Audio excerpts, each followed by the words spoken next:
You're listening to TIP. On today's show, I sit down with Kyle Marcotte to talk about his real estate investing journey, finding good properties to invest in expensive markets, and how to network correctly to ignite your real estate investing. Kyle is a partner at Quantum Capital and an entrepreneur dedicated to helping others achieve time and financial freedom through time-focused real estate investing. Before we dive into this awesome episode with Kyle, I wanted to tell you all about a brand new service we've launched here at TIP that I'm super excited about. It's called Real Estate Deal Analysis 101, and it's a live class designed like a mastermind group that takes place twice per month, where I teach you how to analyze real estate deals, specifically rental properties and house hacks for single family and small multifamily properties. For those of you who have been with us here at TIP for a while, you know at heart we're value investors who love fundamental analysis, discounted cash flow models, and analyzing companies like Warren Buffett. Now, we're bringing that philosophy to real estate. I spent nearly a decade learning everything I could about stock investing. And then about 3 years ago, I got introduced to real estate investing, and as you've heard throughout this podcast so far, that opened a whole new world for me. Real estate is an entirely different asset class, and it does have its own specific complexities, but at its core, similar to stock investing, the goal is to buy an undervalued asset at a fair price that provides great returns to us as investors. In this live course, I'm going to use my experience as a stock and real estate investor to teach you exactly how to analyze and identify these types of deals. This live course is a bit different than other courses you may have taken in the past. You're not given a set of videos, then expected to watch them and teach yourself, nor are you going to sit there and be lectured for hours. There's no specific set lesson plan. This live course is going to be interactive and driven by you. I will explain important metrics and formulas that you need to know, but we'll also be spending a lot of time walking through real-life case studies, answering your specific questions, and I'll even be analyzing or providing feedback on the deals you're looking at for your portfolio in real time. By enrolling in this course, you'll also get free access to the exclusive TIP Rental Property Calculator, TIP House Hacking Calculator, the private real estate deal analysis mastermind community to connect, learn, and network with like-minded investors. And in the event you can't make it to one of the live classes at the time it's scheduled, you can always check it out afterward, as you'll get access to the recordings for all of the live sessions for as long as you're enrolled in the course. Even if you make it to the live session, you can still go back and rewatch the recording if you'd like. If you're interested in learning more or joining the live class, registration is now open at realestatedealanalysis.com. Again, that's realestatedealanalysis.com. Now, without further delay, let's get into today's episode with the very impressive Kyle Marcotte. You're listening to Real Estate Investing by the Investors Podcast Network, where your host, Robert Leonard, interviews successful investors from various real estate investing niches to help educate you on your real estate investing journey.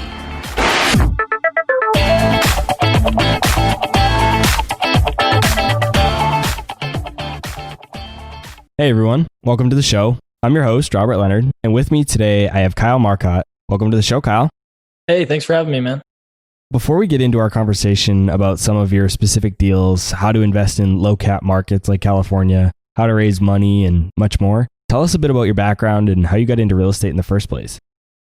So I was actually a student at UC Davis. I was playing Division I soccer and trying to study neurobiology, keyword trying. It was a lot of fun, but it really just wasn't for me, and I was looking for something else. Started to kind of move past liking soccer as much as I used to as a kid, and ended up reading a book, Rich Dad Poor Dad, in one of the darker moments of college where I was really trying to just figure out what I needed to do. I didn't really like the idea of trading 20 from my years from 20 to 60 to eventually retire someday, maybe. And that book just kind of put words to all the emotions that I had in my heart for a while there. And after I read that book, I got into wholesaling, as most people do, and some residential stuff, and quickly realized that I'd just given myself another job and that I wasn't going to actually break into passive income to replace my expenses anytime soon in that route, that I'd probably still have to get a job to supplement that for a while. So I started to look into other areas of real estate, and I found commercial multifamily. I eventually joined a couple meetups locally and worked my way to be a speaker. I started checking people in, just grinding. And then eventually got my own little segment, and then joined a national group called Jake and Gino, the Wheelbarrow Profits Academy. And I met quite a few investors in there and ended up going out to a couple of their live events and meeting partners, and was able to do 119 units last year with partners from that group. So super a great experience. And now I don't have to do school, which is nice for me. But yeah, that's kind of where I am now. Awesome. Let's talk specifically about your first deal. We talked a bit about it before the show, so I have a lot of questions about it that I think the audience can learn from. And so let's dive into that more. Tell us about your first deal. What was it? Where was it? And how many units? It was 107 units in Louisville, Kentucky. I did it with a partner that I met in the Wheelbarrow Profits Academy his name is Eli. And I met him in Jacksonville at a live event. The deal is basically, it was 106 units, but when we closed, we actually found a downed unit, fully plumbed and fully able to be lived in. It was just being used for storage. So that was a really quick value add right there, adding almost 12,000 in NOI just right off the bat. Also, they were overpaying their manager quite heavily. I believe he was a relative that they were kind of charity, giving him a little bit more pay than the market would say to. So we ended up just cutting his pay and adding that unit day one. And it ended up being a very good deal. We're hoping to refinance it this year, actually.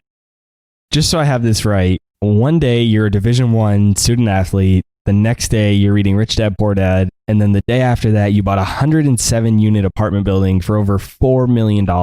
How were you able to do this? Walk us through how you went from reading Rich Dad Poor Dad, closing on a 107 unit property as your first deal. Yeah, so I mean, it definitely wasn't that quick of a timeline. I wish that it was. That would make me seem a lot smarter than I actually am. But basically, yeah, I was playing Division I soccer, and at that level, it's no longer a game. It's definitely a job. You're fighting for scholarship dollars for people. And most of the kids, it's quite expensive to go to UC school. So without the scholarship money, most kids can't actually go. So it's definitely not a fun game anymore. It's definitely a job. It's definitely a little bit cutthroat. And I started to realize that maybe that wasn't for me. And also school wasn't maybe necessary for me either. So after reading this book, I did take massive action. I joined local meetups.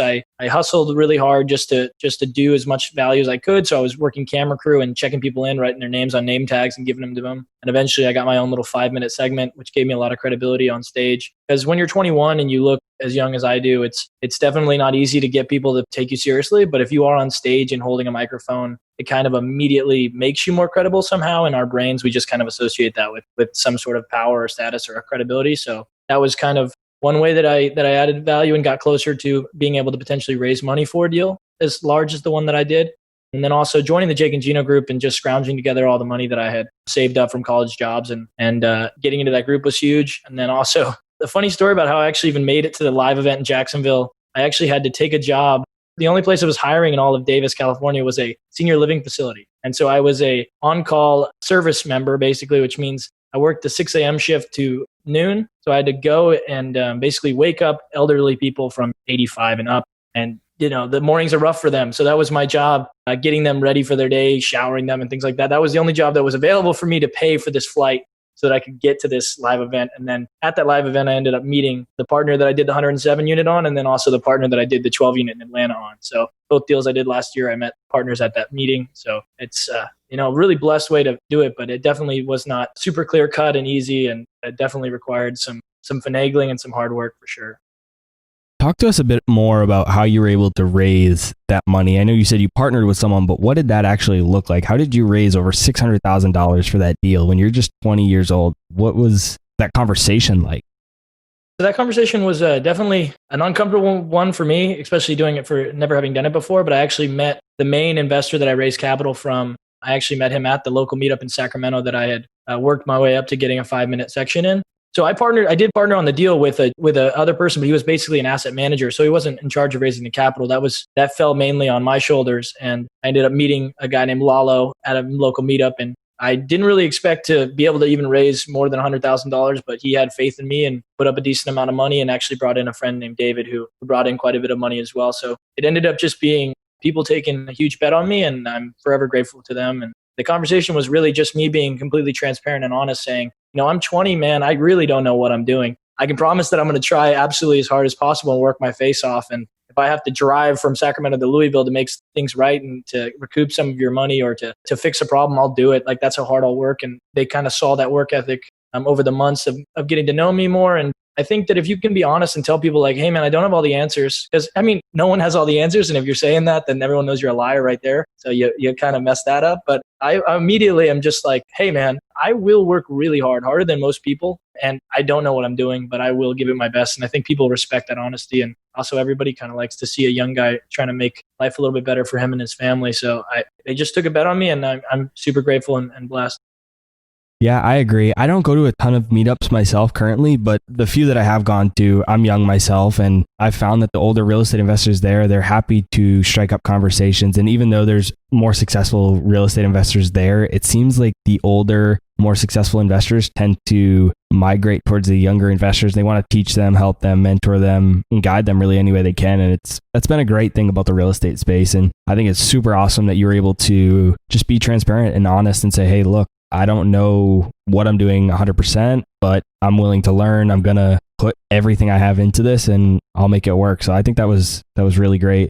So how can someone that's listening to the show today who's in a similar place to where you were, meaning they don't have much money or real estate experience at all, but they've listened to podcasts like this one and read books, how can they get started raising capital? What is the very first step? So for me, I think the very first step is just to get yourself in the community, established in the community in some way. So if that's getting into the local meetup, and the process that I went through is the one that I actually learned, I believe from Neil Bawa is the one who came up with this, or I heard it at a seminar. But basically it's the first meetup, just go and introduce yourself to the meetup host. So don't necessarily concern yourself too much with introducing yourself to all the people at the meetup, but make sure that you introduce yourself to the host. Just say, hey, found your meetup. This is how I found it. I really appreciate you putting all this thing together. And then the second time you go, bring someone that you know, bring a friend, and introduce him to the meetup host as well, and say, hey, I'm also bringing people to the group. I really like the group. I got a lot of value, and let me know if there's any way I can help. And then the third time, you've added value slightly by bringing people to his meetup. You've complimented his meetup and told him how you actually found it. So now he understands how his marketing is working or not working. And then you can also then on that third meetup kind of give him some sort of a clue as to how you can specifically add value to the meetup. So for me, it was, hey, I noticed that everyone kind of checks in, and it's hard to remember everyone's names. There's no real, we're using a clipboard right now. Maybe we could use computer. Maybe we could get some name tags, something like that. I could set that up for you, et cetera, et cetera. So then offer to do that. He says yes. I mean, hopefully he says yes. And most people will to that kind of a thing. But yeah, then once he says yes, that go and actually add that value and slowly work yourself into being part of the meetup. And then, over time, maybe you'll have a little 5-minute segment like I did. And that starts to give you some credibility, because now you're not just some guy who blends in with the pack. It's very difficult to raise money without someone knowing, liking, and trusting you. So building that kind of trust in the community is huge. And then I'd also say people kind of think that, I have to find a deal first before I raise money. I think this is kind of a big misconception, because if you are actually doing a 506B syndication, B as in boy, which means basically you can't raise capital from people who you don't have a pre-existing relationship with. So you can't actually raise that capital if you already have a deal under contract. You can't go and raise money from people you haven't met yet. You have to have already established some sort of a relationship with them. So you kind of need to always be in the mode of telling people what you're doing in real estate and telling them the kind of deals that you want to see. And I've even seen people put together pretty decent mock deals, or use someone who they know well and who they have permission to use their offering memorandum or offering pack or pitch deck, whatever you want to call it, and kind of saying, hey, I'm looking for deals very similar to this, and kind of give them your criteria. Hey, 50 units and up, and metros with this many population and this much job growth, and et cetera, whatever your criteria is, but just letting them know, hey, this is exactly what I do. And if this is coming up soon, would you be interested in it? And just kind of get people warmed up so that you can say you have a pre-existing relationship with them when you do actually end up getting a deal under contract. So. And it's never really too early to build a mailing list. I know a lot of people recommend adding all those investors to a mailing list, start sending out content to them. You don't have to bombard them every day with material, but just keep them warm and just let them know that you're working behind the scenes to find deals, and so that they're ready to go when you do find a deal. No, that's a great point. That's actually what I do now. The less sophisticated version was the one that I just laid out. But yeah, now we have a whole MailChimp drip campaign, and we have different levels of engagement and things like that. But even if that sounds intimidating and you have no experience with some sort of sales funnel or content marketing in any way, just literally going and talking to humans about what you want to do, I think is step one. And then, as you said, once you kind of get some sort of a base, it would be great to put them in a mailing list and start to have some sort of content that you could send to them. That'd be great. So why did you choose to go straight to apartment buildings, and such big apartment buildings at that? Why 107 units? Why didn't you just start with a single family home or even a duplex or triplex first? Because if you got to see that from the lens, my lens was basically, I was focused on freedom, right? So I wasn't necessarily focused on anything other than that concept of trying to control my time and be independent for my time. And I started to realize that through economies of scale, if you're over 50, or I mean, some people say 75, let's just say 75 units of multifamily commercial, then you actually have the leftover income or the scale to hire someone full time. And then now I don't have to be, in Louisville, Kentucky, 7 days out of the week or 5 days out of the week running that 107 unit. If it was a 10 unit building, however, or duplex, you'd bet that I'd be there at least, once a month or once a week. And that's not really what I wanted. If I wanted that, I could have just stayed at UC Davis and grudged through medical school and gotten a W-2 job and made decent money. But I'm really not in it for the money. It's never been about that. If it was, then I would have just stayed trying to be a doctor. Doctors are well compensated. It was the time. I really wanted my free time back. I wanted time to spend with my family. And I saw that going bigger meant you'd have more free time. As counterintuitive as that is, as you get bigger, you are actually able to hire the parts and the pieces around you to not have to be doing so much hands-on work. And yeah, I mean, I guess it would just be, I'm super lazy, so I wanted to go big. It sounds super counterintuitive, but that's actually the truth. How did you know that you were even capable of handling such a big deal? At what point were you like, I can do this?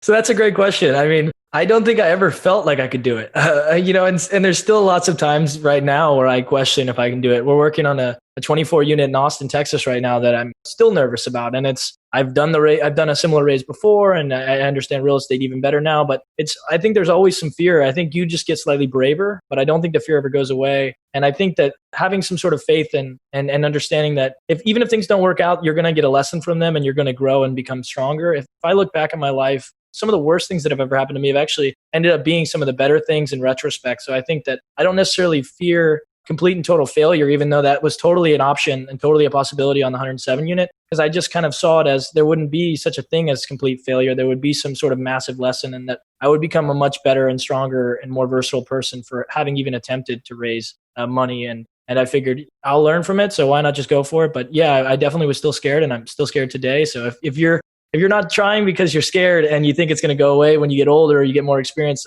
you're wrong. You'll be scared then too. So you just kind of got to jump off the cliff. You really do. I think that's so important because a lot of people listening to the show today are new investors. Either they haven't done any deals at all, or they've done just like one or two. And so they're nervous, they're scared, they're worried, and that's what's holding them back in terms of actually getting started. So hearing that, you just need to plow through it, if you will, and it never really goes away. And you just have to learn how to succeed with it. I think that's super important for everyone to learn and hear. So let's talk about what you've done since that big deal. What did your first deal after that look like? So the next deal after the 107 was actually a smaller one. It was a 12 unit in Atlanta. I got into that deal through a joint venture with a couple other people in the group. So it was really set up very well by a guy named JP Albano, who basically ushered me in and said like, hey, we can easily get you in this 12 unit deal. So I figured, yeah, it'll be another great learning experience. And right now we're actually working on a 24 unit in Austin, Texas. We're actually under contract and just going back and forth with the seller and trying to figure out if we can get to closing. What was your role in that 12 unit property? Mainly the marketing and some investor relations and capital raising again. Typical. It's kind of my niche at the moment where I'm decent at marketing. I've built Quantum Capital's website, which is the firm I'm working with now. We're partnered, a three-way partnership. And I also pretty good at the sales funnel and also keeping up with investors and communicating with people and just being honest and transparent with individuals. That's kind of my strong suit. And we have a partner, Nick, who is the asset manager mainly, and he's more the numbers and details guy. And I'm learning quite a bit about the numbers and details. I'd like to eventually master that. But yeah, right now my focus is usually just investor relations and marketing. And so when you go into a deal, let's take that 12 unit, for example, what is your ownership or what does the ownership structure of that deal look like? So I think the 12 unit's not necessarily the best example because it was a JV with several people, so it was a little bit diluted. But the 107 unit is a great example of structure and a syndication. So it was a 70-30 split between general partnership and the limited partnership. So what that basically means is a limited partner is someone who doesn't have any say in the operation of the building, but they are where the equity is coming from. They're putting up the money, so to speak. And the GP is mainly running the deal. And sometimes they do also co-invest, but they're the people in charge of the operation. And they say when to sell and when to refi and kind of things like that. And so the split is actually in favor of the limited partners, 70-30. And then there's an 8% preferred rate of return, which means we don't make money as a GP until the LP has made 8% on their money. So then after that, the split jumps to 70-30, but up until 8%, it's 100% split. So, and then within the GP, if you want to break down the structure anymore, so within that 30%, if you go inside that 30% and you make it 100%, then we have it broken into asset manager, investor relations, KP. And it does get a little bit stratified, and I'll try to explain it without drawing it out. But basically, you'll have within that GP, the investor relations is typically somewhere around 20 to 30% of that 30%. And then you have the asset manager who is somewhere around 30 to 50% of that GP. And then you have the remaining being filled in by people who are putting up, as we call it in the industry, risk capital, which means the earnest money deposit and things that inspection costs, things that basically they won't get back if the deal doesn't close. So it's called risk capital because they are actually risking some upfront capital that they may not get back if the deal doesn't go through. Whereas the other LPs will be getting their money back if we don't actually go all the way through escrow because we just get our funds back. But we won't get the earnest money sometimes if it goes hard, and we won't get inspection costs back. So that's a huge, we give them a little bit extra portion because of that risk. And then we also have someone called a KP who will be the net worth guarantor of the loan. Because when you get a commercial loan for, say, $5 million, you actually have to have a net worth of that amount. So you can't just be, a 21-year-old guy who has a little net worth and go and get a $5 million loan. You actually have to partner with someone who has some sort of a balance sheet that can justify that size of loan. So you also end up giving someone a little bit extra percentage for doing that. Even though it is a non-recourse loan, it's still, they have a need they have something that you need, and that makes them valuable, and you have to compensate them for that. So for someone who's listening to the show right now and may not have all the money to do their own deal, but they have skills like yours, or they can just go out and raise money from other people, or they have some sort of skill that they can bring to a team and help them in other ways other than just capital, what should they be looking for in terms of a split? So maybe they don't go out and do a 100+ unit deal on their first one, but maybe they want to be a part of a team that does a 10 unit or a 20 unit, relatively small multifamily. What could they expect in terms of ownership structure? So I think that it does vary deal to deal. Sometimes we'll do 80-20 split, and sometimes we'll do 70-30, and sometimes I've seen even 50-50. It really depends on how good the deal is. So if you can give investors a good return, or a return that's they're interested in, typically in the industry right now, that's somewhere around 15% IRR. That might even be high by today's standards. I'd say anywhere over 12 is considered good in today's standards. We typically don't do deals that are under 15. But most people, I've seen a lot of deals trading at 13% IRR and people investing them heavily. But basically, it's whatever split can get you that return for your LPs is typically the split on the deal. And then as far as within your own GP structure, if you are doing a syndication and you're just starting out, again, that's going to be a total case by case. It depends on how good you are at negotiation. I would say if you're raising capital, don't walk away with less than 10% of the GP, but also it depends on how much capital you're raising. And then you're probably not going to get more than, I'd say, 30% of the GP. You're probably not going to get much more than that. But you really just got to negotiate with your partners. And also, negotiations are so individual. It really just depends on who needs who and how you convey your value, and et cetera. So it really does depend. How about outside of a syndication structure? How about through a joint venture, like you said? Because I think that's probably going to be more common for the audience than maybe a syndication, especially for their first couple deals. So how might that structure look like if you're not putting up the capital? What percentage might you be able to expect?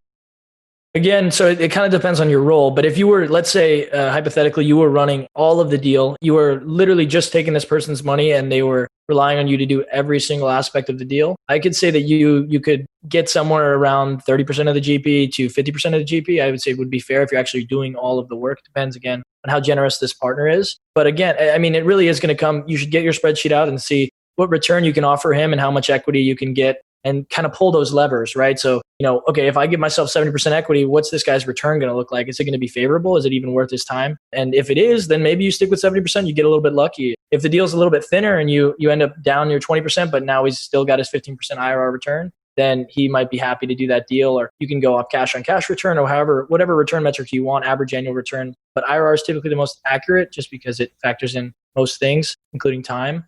I think that as long as you're pulling those levers and kind of seeing, is it going to be worth this guy's time? You can kind of negotiate your equity accordingly. But yeah, you have to just factor that in.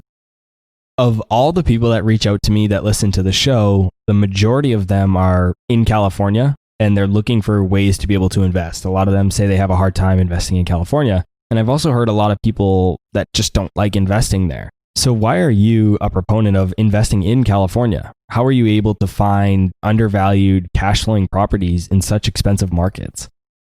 So cash flowing aspect of that last statement is maybe not the most true thing in the world, but they are, I could argue for the undervalued portion of the statement. So My partner, Mark Enteman, has been investing in LA for about 20 years, and he has a sizable portfolio there. Him and Nick have a couple of investments there currently that I've been overseeing a little bit and helping out with. But basically, the way that rent control is that it scares the majority of people out of California, and that does actually allow for some value to be extracted from that. I mean, typically when people are pessimistic, there's always an opportunity for you to win, I guess would be a good way to put it. But a lot of people they've owned the building in LA for quite a while, maybe before rent control was even enacted. And they've just kind of seen that law come up and they've just kind of taken it at face value and been like, I don't want to mess with that. I don't understand it. It's a little bit scary. I own this property. It's doing okay. I bought it in the 80s or the 90s. And I'm just going to leave rents where they are. I'm not going to mess with the government. I don't want them in my stuff, et cetera. And you can actually come and find a lot of properties like that who say they're renting it at $1,200 and the market rent's like somewhere around $2,200. And they just don't want to mess with it, but they don't realize that if you go and actually buy that person out, cash for keys, that you can then raise rent to the market. And then, since it's on a 3 cap, that added value is massive. So if you add NOI of $100,000 per year in the first year, let's say, and you're on a 4 cap, that's $2.5 million of added value. So you're kind of then seeing how the low cap rate can actually benefit you in that sense if you're adding a lot of NOI boosts. But, getting into a deal on low cap can be a little bit painful at times. But if you see exactly where the landlord is currently either neglecting to raise rents or too fearful to raise rent or has a lack of understanding on how to, or maybe there's a management play, it can actually end up being huge for you on the back end on a low cap rate market. Especially, for example, we do deals really in the center of LA, downtown, near like the Staples Center, for example, which is areas that are, highly intrinsically valuable. So people aren't necessarily going to think that area of the country isn't valuable anytime soon because it's the most populated place in the country. It's demographically and geologically pretty cool. I mean, it's right near the beach. It's in the biggest city. It's right near the Staples Center. It's high foot traffic. So we don't really anticipate the cap rates massively jumping to say like a 9 cap and really destroying the deal. We don't predict the cap rates are going to get lower. Our reversion caps are always a little bit higher to be conservative, but the deal really does work when you're adding quite a bit of NOI and you're on such a low cap rate. It adds a lot of value on the back end. So let's talk about Quantum Capital. You mentioned that a few minutes ago. How were you able to become the head of investor relations? So I met Nick actually through the Jake and Chino Wheelbarrow Profits group and developed a relationship with him, and actually ended up another kind of a story that sounds cool and like it didn't take a lot of work, but it actually did. Me and Nick have known each other for a really long time before partnering, and I actually ended up going and we drove all the way to Nashville from Austin, which is like a 15-hour drive there and back, and really got to know each other in that car ride. And even after that, we were still just feeling each other out and didn't really know if we wanted to be partners, because being a partner is really almost being married in real estate. The deals do last like 5 years, so you kind of have to know the person well. And then shortly after that, we ended up driving up to Denver from Austin, which is another about 15-hour drive both ways, and really got to know him and his family. And we just kept networking, kept knowing each other, kept feeling each other out. And slowly over time, I first was tasked with just doing some website work. And, it really is, these things are so slow. And I think it's just being patient is so huge. And also not rushing anything, because if you have the short-term thinking of like, oh, I really want to get a partner. These guys are doing some really cool stuff in LA. I just got to jump in here with them. Oh, I'm going to miss out. And you kind of get that FOMO, as people say, fear of missing out. You can actually really get yourself in a hole. Partnerships are key. I think that's a huge pivotal point in people's careers where they make a huge mistake. And I really was fearful of doing that. I'd seen a lot of older mentors of mine kind of go through periods where they had made huge mistakes, and they'd educated me about that. And I really wanted to feel this out and make sure that Nick was going to be, number one, honest and transparent. I think that those are the number one things. They can be skilled, and that's great, but it's really it comes down to how honest and how fair are they going to be with you as a person, because they could be really skilled, and that could end up making them so skilled that they don't need you. And then maybe they even find a way to get rid of you and maybe take your portion, et cetera. And not to be scarcity mindset, but yeah, you definitely have to vet the person and they have to vet you, and you just have to be patient and kind of not rush into things. So how important would you say that mentors have been for you on your journey? I'd say that they've been pretty much everything. I don't think I'd be anywhere close to where I am now if I hadn't even joined the Jake and Gino group. Jake and Gino have been massively impactful in my life. And Lalo, the guy who invested in the first deal that I did in 107 units, has been a huge mentor of mine. And even Eli, who's only 27, but he's still been a massive mentor of mine. Nick, Mark, all of them. I mean, honestly, I really wouldn't be anywhere close. But I also think there's an art to getting a mentor. I think that it takes a lot of hard work and dedication, but also just the simplest tip I can give is literally just asking the person to be your mentor. I think that people miss this step quite a bit. And until you actually just verbalize the fact like, hey, will you actually be my mentor? The person's kind of caught in this limbo where they want to help you. But again, everyone feels uncomfortable giving other people advice. I mean, I even feel uncomfortable giving advice on this podcast where it's like, who am I? Do you even want to hear from me, et cetera? And those thoughts run through everyone's mind, regardless of how successful people are. And until you actually say like, hey, man, I'm open to your advice and I would love for you to give me advice. Then people are like, okay, I got the green light. I'm going to give this kid some advice. But until you actually openly say that and are honest and vulnerable enough to say like, hey, man, I don't know what I'm doing and I'd love your advice. That's when the things can start happening and you can actually start having like real mentors. What would you say to someone who's struggling to find a mentor? You just gave some good practical steps on how somebody can find one, but I hear from a lot of people that they're doing something similar, but they're still struggling. Is there anything they can do specifically if they're struggling to find a mentor to kind of help push them over the ledge and find that mentor that they're looking for?